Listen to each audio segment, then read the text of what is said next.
Hey guys, this is Lala Legacy and welcome back to another episode of Roommates. So let's jump right back in. We gotta play this event. You know what? That actually sounds like a lot of fun. Thanks, Car. Of course, Annabelle. This is gonna be so much fun. Let's head out.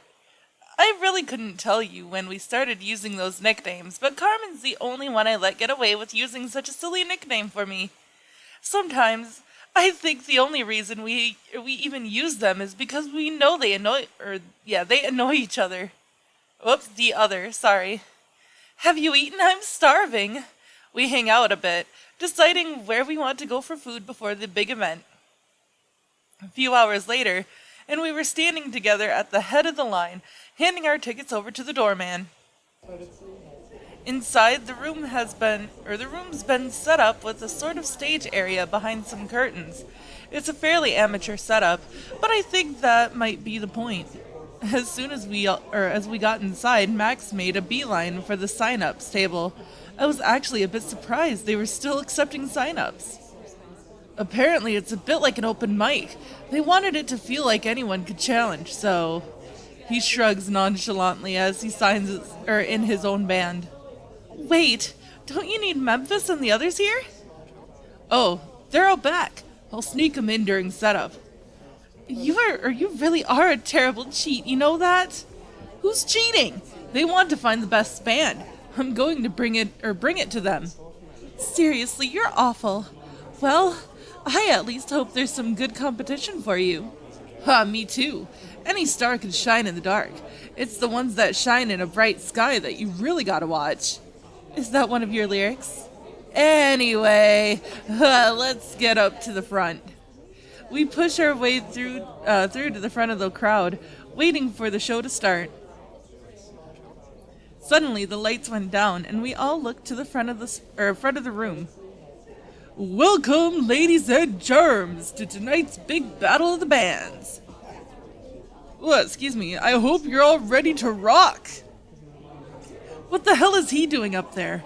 Crap, this could be bad. You're already signed up, so there's no going back now. Let's just enjoy ourselves while we can. Max looks at me and smiles, nodding genially. Chad introduces the bands as they come up. Most of them are alright, though Max keeps rolling his eyes at their songs. I elbow him a couple of times, but overall, we have a fun time. He even grabs me to dance for a few numbers. It's all very fun. Once he stops being a snob, Max is actually very sweet to me. He even keeps his eyes on me the whole time, even with all the other pretty girls around. Then again, maybe I spoke too soon. As we're dancing, I see his eyes go over my shoulder and a wolfish grin cross his face. Well, aren't I a lucky guy? I'll say, hey cutie. I grin at Isabella in relief. Mostly glad it was someone we both know. Actually, this is perfect timing. I think I remember these guys from the sign-up sheet, which means I need to get backstage. Take over for me? You got it, Chief. I'll leave her virtue mostly intact for you. Mostly. Just take pictures. I smack him playfully on the shoulder as he grins and runs off. So, how did Chad end up hosting this thing anyway? Oh, one of the other student council members got sick. We both watch as Chad approaches the mic to introduce the final band. We grin at each other, realizing that we know what Max is about to do. Woo, yeah, people, party it up. All right, we've got one last band, so I hope they can bring as much noise as our previous ones. Please welcome to the stage, Back Alley Flash. As Max approaches the stage, a glimmer of recognition flashes across Chad's face, followed almost immediately by a glower. Max had better wow this crowd if he hopes to overcome the obvious judge bias. Before Chad could say anything else, Max snatches the mic away from him. All right, people, I know you've got some gas left in the tank because we brought the matches. What say we set this night on fire? Everyone cheers, and Max's band bursts into their set. Their music is great, as always, and the whole crowd is jumping and dancing along. Isabella grabs me and we bump and jump for a while, right along with everyone else in the excited crowd. A few songs later, and the whole band takes a giant bow. The curtains close, and we can hear the sound of the equipment being cleared off. Everyone else in the crowd starts chanting Encore over and over while they're cleaning up. Finally, with the stage clear, Chad comes to the front of the stage and looks out over the crowd. I guess we could tell who got the popular vote. Unfortunately, by judge decision, I'm afraid that back alley Flash is going to have to be disqualified. It's heartening to hear the crowd booing Chad. Look, I'm sorry, but we have it on authority that Back Alley Flash is a professional band under our rules. Despite the crowd booing again, it seems Chad's not going to budge. Rally the crowd for Max. I push my way through the crowd, trying to get right up to the stage. Chad and Max are arguing a bit, but the mic is off, so I can't really hear them. I tried to yell at Chad, but I don't know if he can hear me. This isn't fair! They were clearly the best band here tonight. I guess he could hear me because Chad turns his attention in my direction. See? That's not the point. The point is that they broke the rules of the competition. Oh, please. They've barely had any gigs. They're good, so they're not professional, but they're not professional. I don't remember you getting elected to the committee, Mouse Girl. What did he call me? I furrow my brows and turn myself towards the crowd. Wasn't Back Alley Flash the best band tonight? A few of the people around me nod and a few cheer, causing a ripple of cheers to go through the crowd. I start chanting the band's name over and over, and soon the crowd has picked up my chant and we're all crying out for Back Alley Flash. Max looks pretty smug up there, but I still feel good about helping him. Chad looks annoyed as he looks out over the audience. Finally, as the chant reaches a crescendo, he throws his hands up. Fine, whatever. You want to cheat poor up-and-comers for this sleazeball, whatever. There's a bit of laughter over his announcement, but mostly everyone's busy clapping. The Back Alley Flash chant quickly fades from simply calling their name to calling for an encore. Max takes the mic again and launches into a new song for the crowd. For my part, I can't believe I just let a crowd into a chant. I don't know what came over me, but that's all for later. So for now, I'm just having too much fun. Aw, that was super sweet. Oh my goodness. Okay. Gotta do week 14. Saturday. Okay, let's see. I mean, I guess I could keep with what I have right now. Oops. Week 14, Monday. No! Ow. Come on, Anne. I want you to see this. I'm coming. This is a really pretty scene, though. I chuckle as we move through the trees. Rakesh just looks so excited. I guess it's rubbing off. Rakesh had come to get me almost the second I'd left class.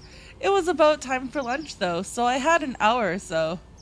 He led me to the park without saying much else, just that he was happy I was free for a bit. Finally, we hit a clearing, and I watched him spread his arms very theatrically on the ground is a rather elaborate and incredibly put-together picnic lunch. Holy cow! You set all this up? Well, I may have purchased a few of the things in the basket, but otherwise... Crap! I wish you'd told me, Rakesh. I already made plans for lunch to study with Max. Rakesh's face falls terribly. I feel really bad, but this was such a surprise. I understand, Anne. I'm so sorry, really. It's okay. Go on. I do not wish to interrupt your plans. I just wanted your opinion on the setup anyway. Oh, well, if that's all, this is incredible, Rakesh. You've done a fantastic job. I wave goodbye as I make my way back to the campus. Rakesh seems pleased at my praise. Oh. Huh. Okay. Week 14, Tuesday. No. What? You better not have said what I think you just said. I was trying to get an early night, but Isabella's screaming snapped me awake. Last I remember, she was supposed to be hanging out with Chad tonight. I guess her date went pretty well. I hope Chad didn't say something too terrible. I may not like him, but he's her boyfriend.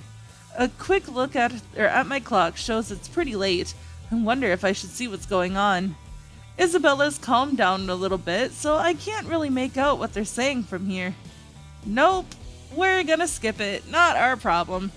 Then again, it would feel a lot like snooping on her personal business. I should probably leave them alone to work out their issues.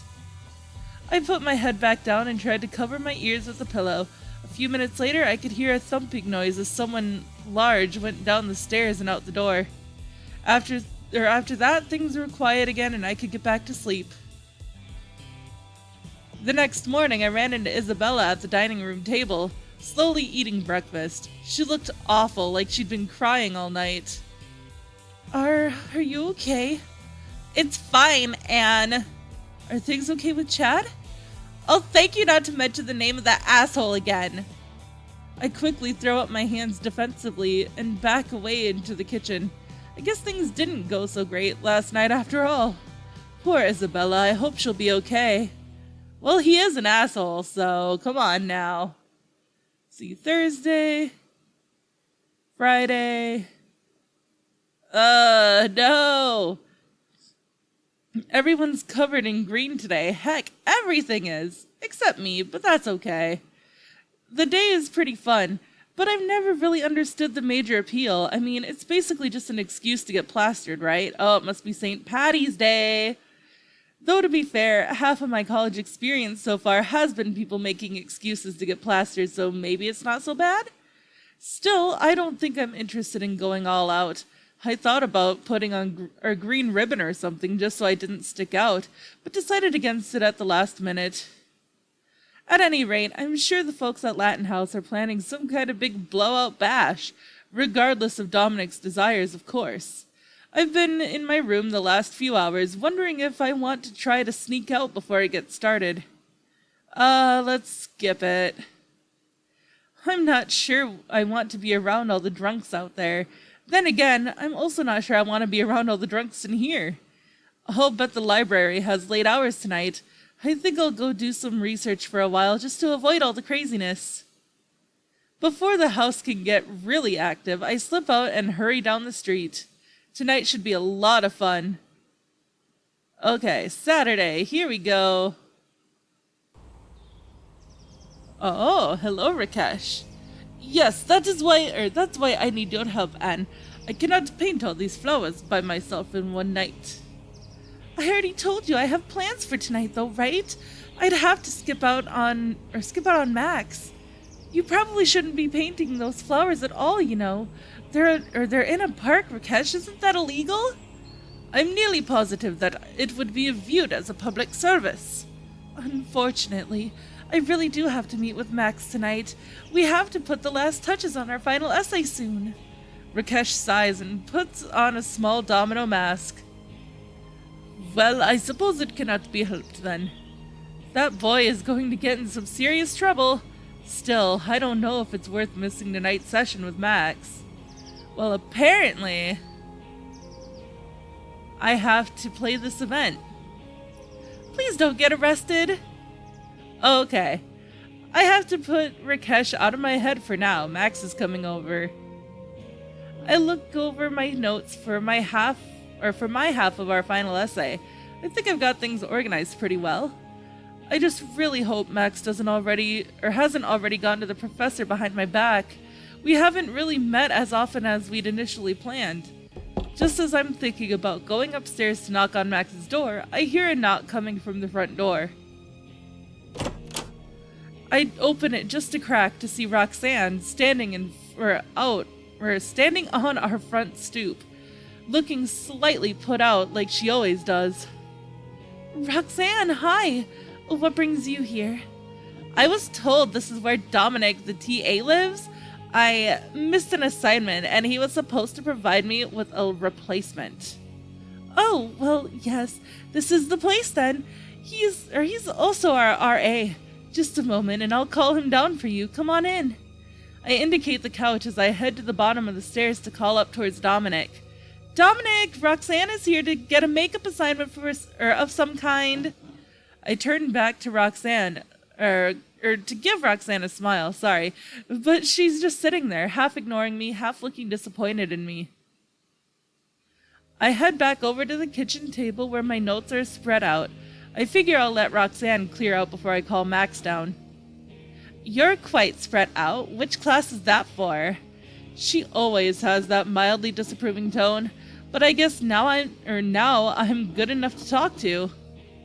Professor Tasks, Max and we're going to finish up prep tonight. Is that all I should expect out of her? Maybe now it's my turn to carry the conversation. So, did you ever get a good partner? Yes, my partner and I are doing quite well, thank you. I have no doubt we will pass with flying colors. As long as we are here, I simply must ask, why wouldn't you have chosen me as your study partner? Wait, really? Has it honestly been bothering you? I would not say it has been bothering me. I simply am curious. I am clearly superior to Max in academics. What could your reasoning be? I suppose you would almost have to be better at class than Max. He's a great guy, but school's not really his thing. Precisely. This makes your choice all the more baffling. Listen, I'm not saying I am unaware of myself. I realize I'm not the easiest person to get to know. But that does not mean I cannot be personable. I do have friends and an interest in meeting new people. What drove you to choose Max? What made them the clear choice? Helping Max is fun, of course. I know you think Max can't keep up with me studying, but you're wrong. Max may not show it often, but when he puts his mind to it, he can buckle down just as well as any of us. And I may have to help him catch up sometimes, but you know what, Roxanne? With Max, it's always fun. And if I have to be stuck in this terrible project, I'm really just glad I can do it with someone who can make me laugh. It's nice to be able to relieve the stress. Aww. More importantly, the point is that I am Anne's partner. I look over towards the stairs in surprise. Dominic and Max are coming down the stairs, both with a bunch of papers in hand. Evening, Roxanne. Here's the assignment. Do you need me to go over anything with you? Yes, there are a few things I need clarification on. We should go somewhere quieter so as to not disturb these two. Roxanne and Dominic head back upstairs, looking over the assignment he'd given her. Did you hear us? Only a bit, really. Don't worry about it. Finally, with all the distracting people out of the way, it's time for Max and I to get down to business. Aw, how cute. Oh, okay. Let me see. Well, spontaneous is fine now, I suppose. Oh, gosh, my hips hurt. Okay, that is for spontaneous. That's reflective. I suppose I can go reflective, huh? Yeah. Oh, that's already reflective. How about active? That's spontaneous. Reflective, active, energy. Study that day, I guess. Yeah, let's do that. Whoop! Week 15, Monday. It's starting to get really nice outside. The weather's been nice and warm lately. This is pretty much the perfect finals week. With spring break only a week away, I'm having a hard time concentrating on my schoolwork. I clap my hands on my cheeks to try to keep my head together. I still have all my finals to take. I can't afford to be distracted now. I've got a book in my lap, but my attention keeps wandering and I keep staring out at the quad around me. That's how I noticed Professor Task walking by me, which got me thinking about his extra credit assignment. I wonder if Max has already gone to see him. I begin wondering if I should go see him. The professor is almost through the quad. I could still catch him if I want, but I'm not sure I want to. Yes, let's play the event. I get to my feet and quickly run after the professor. Professor! Ah, Anne, what is it? Yes, what do you want? If you've come to betray your partner, you'll actually need to verbally request the answer to the finals.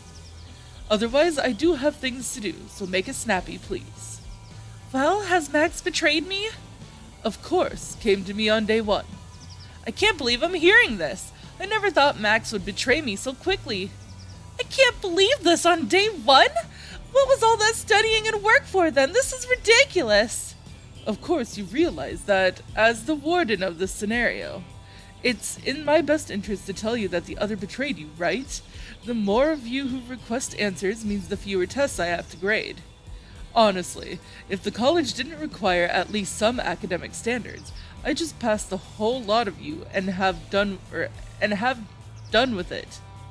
So Max hasn't betrayed me? How should I know? I've got all the information on you students written down. Do you honestly think I can be bothered to remember all of your names? Though I'm pretty sure your partner came to me. Maybe it was day 2? Who can remember all the betrayals? I'm sure once I check my files, it will check out. So, what will it be for you, Anne? Hold on 1 second.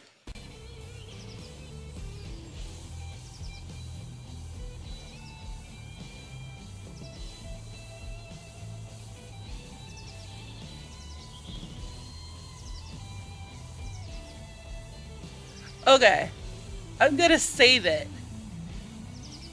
And we will see next time, actually, because I've just realized I am all out of time.